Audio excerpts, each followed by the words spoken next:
વિદ્યાર્થીઓ, આજે આપણે ખરીદ શક્તિને લગતા ટૂંકા દાખલાઓ શરૂ કરીશું.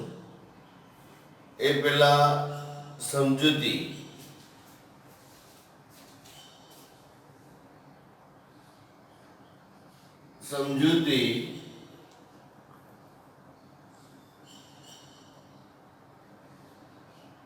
ખરીદ શક્તિ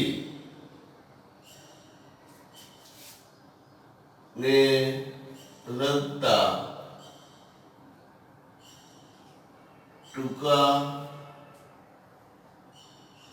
દાખલાઓ.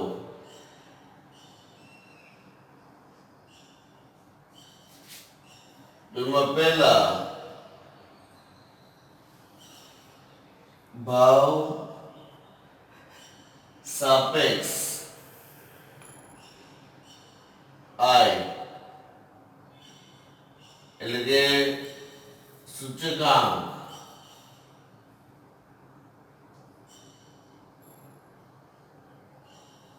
શોધવો.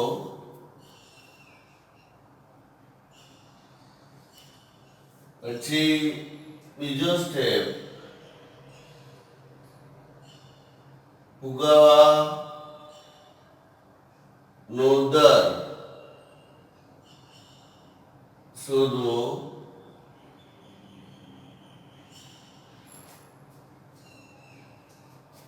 ત્રીજો સ્ટેપ અનુમાન.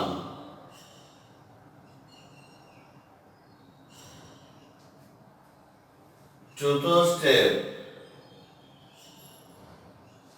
ખરીદ શક્તિ વધી કે ઘટી અને કેટલી.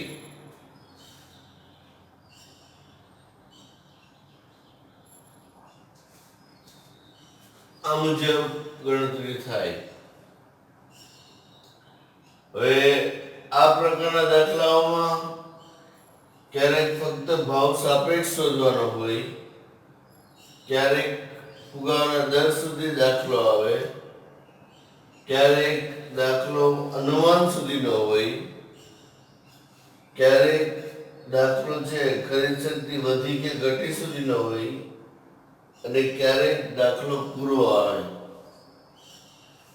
પણ દરેક દાખલાની મેથડ એક જ આપણે રાખવાની, જે તમને દાખલાઓ સરળ લાગે. હવે આપણે દાખલાઓ ગણીએ તો ઉદાહરણ નંબર 24.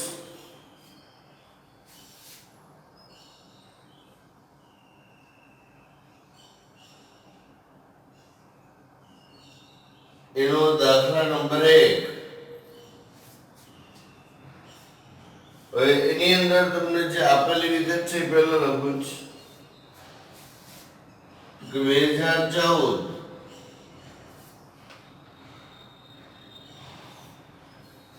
એના ભાવ આપેલા છે. 2015 એના ભાવ આપેલા છે.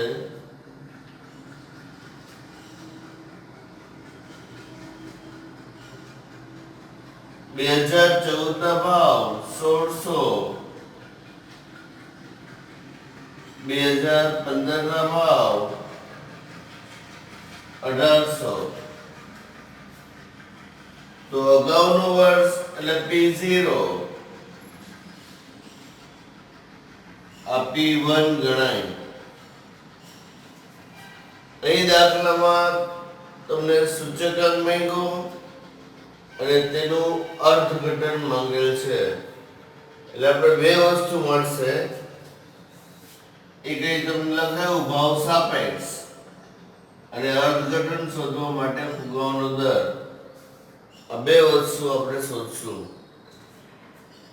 તો પહેલો સ્ટેપ I બરાબર P1 P0 ગુણ્યા 100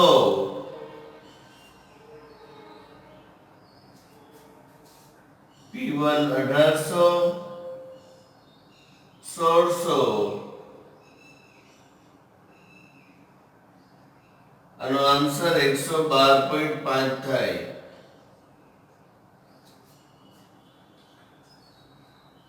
હવે માની લો કે આપણે ફુગાવાનો દર શોધવો છે.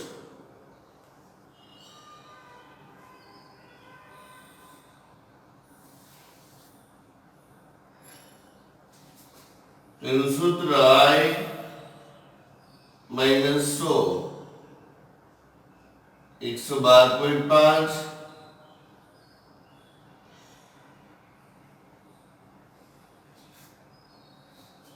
માટે લખવાનું ભાવ વધારો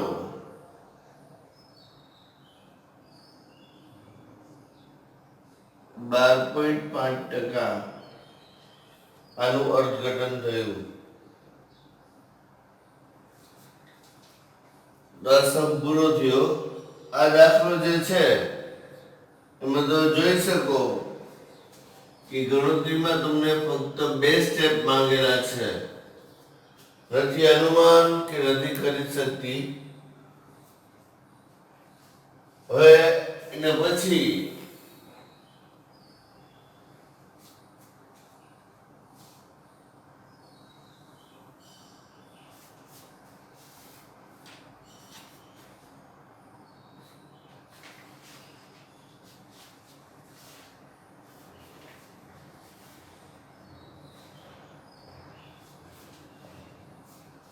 ઉદાહરણ 24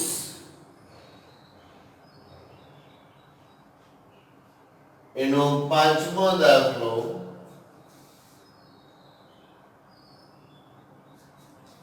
એમાં 2014 એની આવક તમને 14,400 આપેલી છે. 2015 આવક એ શોધવાની છે એટલે એનું અનુમાન થયું. સૂચકાંક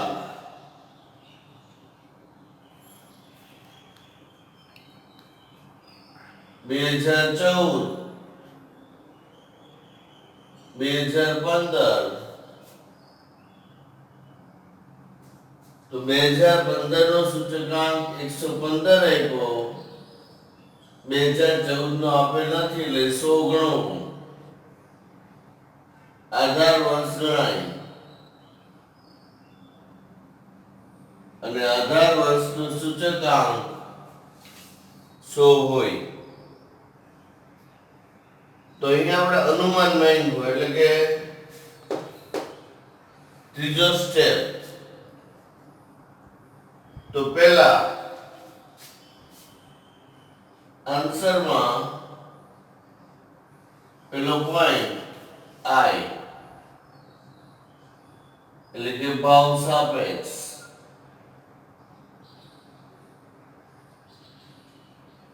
એ સૂચકાંકને આધારે શોધીશું. I બરાબર P1 P0 100 115 એટલે આન્સર 115 આવશે. બીજો સ્ટેપ ફુગાવાનો દર.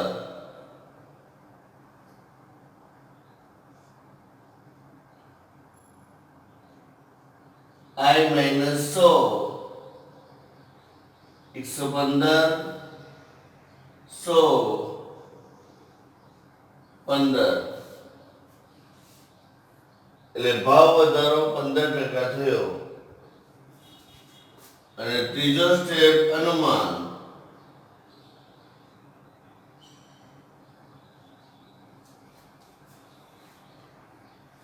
તો અનુમાનમાં 2014 2014 ની આવક 1400 તો 15% એડ કરો 2160 થશે. 2015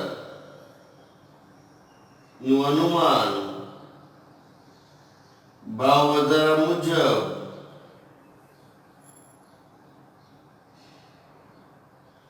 16,560 2015 ની આવક થવી જોઈએ.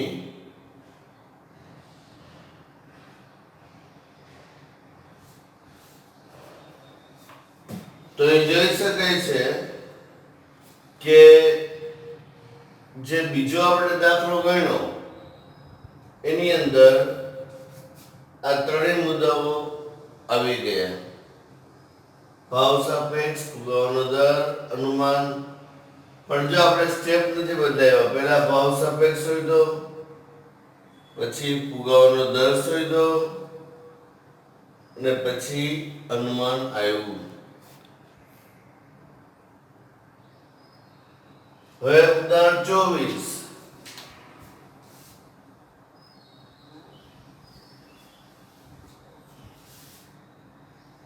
એનો છઠ્ઠો દાખલો.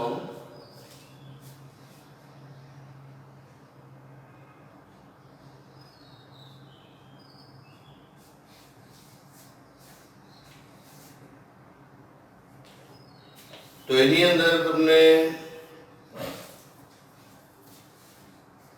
સૂચકાંક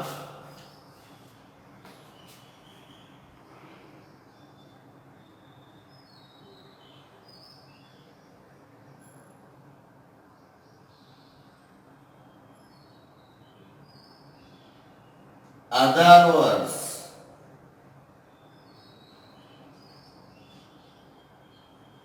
ચાલુ વર્ષ,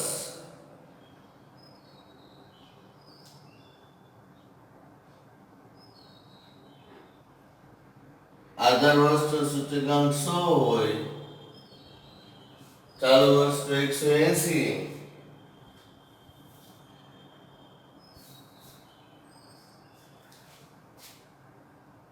આવક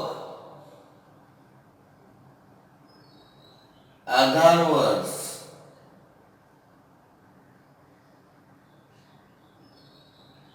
ચાલુ વર્ષ,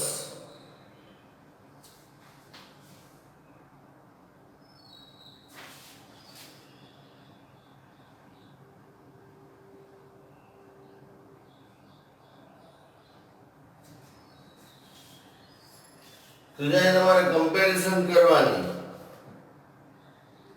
અહીંયા તમને 2015 ની આવક આપેલી ન હતી એટલે આપણે એનું અનુમાન કર્યું. એ તમને ચાલુ વર્ષની આવક પણ આપેલી છે. તેથી અહીંયા જે ક્વેશ્ચન બનશે એ એવો બનશે કે ખરીદ શક્તિ કેટલી થવી જોઈએ અને ખરીદ શક્તિ વધી કે ઘટી એ.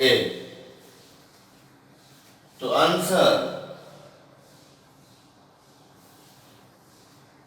એમાં પહેલો point I P1 upon P0 ગુણ્યા 100 તો 180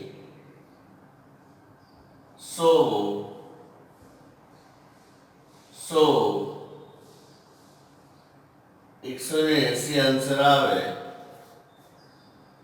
બીજું ફુગાવાનો દર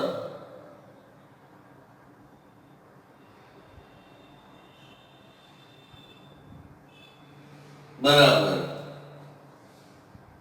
I minus 180 આનો મતલબ થાય આધાર વર્ષની સરખામણીએ ભાવ વધારો 80% થયો. ત્રીજો સ્ટેપ ખરીદ શક્તિ.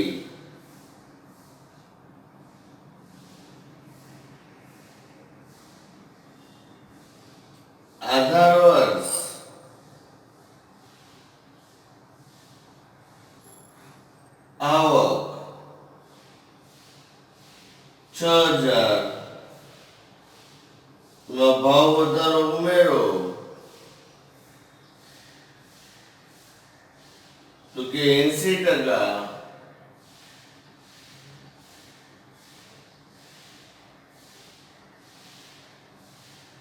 આ જે છે એનું અનુમાન કહેવાય.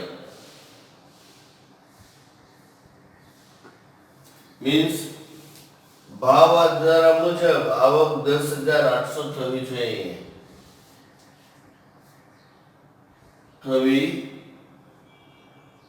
જોઈએ.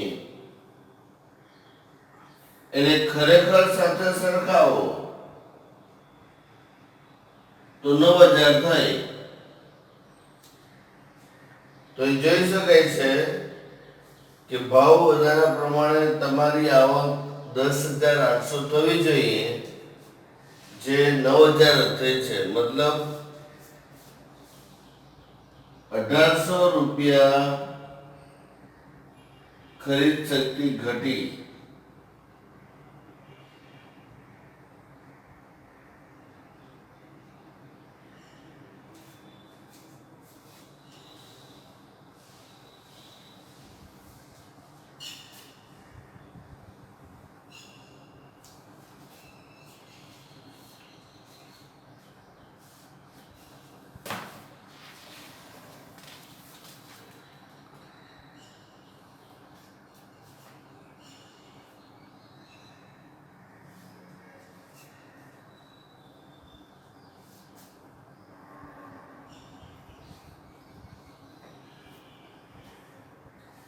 ઉદાહરણ 24.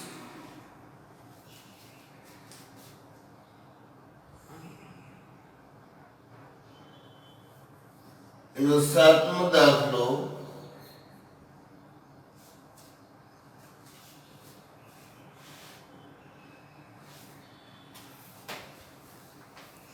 એમાં તમને સૂચકાંક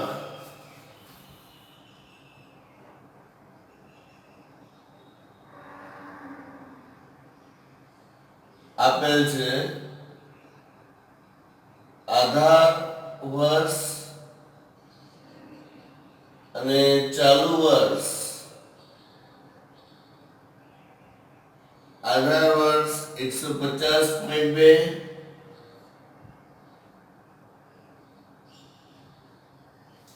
અહીં તમને ફુગાવાનો દર માંગેલ છે. આપણે ફુગાવાના દર માટે સૂત્રનો ઉપયોગ કરતા નથી. આપણી પદ્ધતિ પ્રમાણે જઈએ તો આન્સર પેલા I, P1, P0 165.7, 150.2,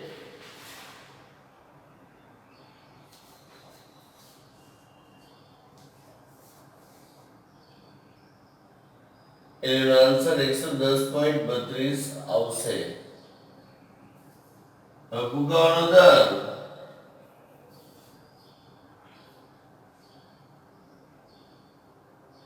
I minus 100, 110.32, 10.32.